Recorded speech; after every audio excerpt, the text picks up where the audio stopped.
Welcome. In this video, I'll show you how to create a Google Tag Manager account. All right, it is actually pretty easy to do. So first up, go ahead and open up your favorite browser.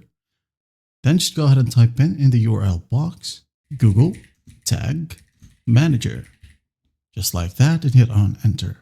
Now once you're in here we have the first search result. Just click on Google Tag Manager. Okay. If your Gmail or Google account is logged into your browser, it will just automatically log you in.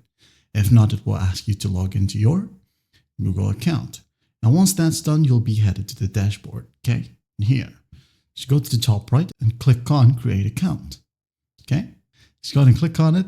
And here, go ahead and type in your account name. For example, Answer ASAP.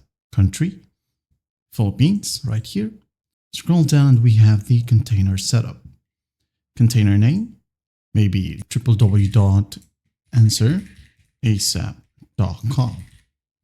Like so, in the target platform right here, for example, maybe web. Okay, it will cover up mobile web pages as well. Okay, just hit on create.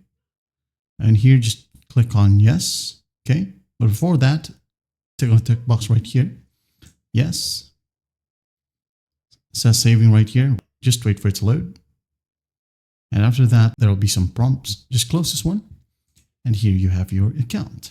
Right here at the top right is your container ID. Here's your workspace. You can go ahead and add in another workspace by just clicking on it and click on the plus sign right here at the top right here, and click on edit. All right. And finally, go to admin to check your account.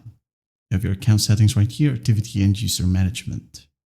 Well, I hope this video helps, and I'll see you in the next one.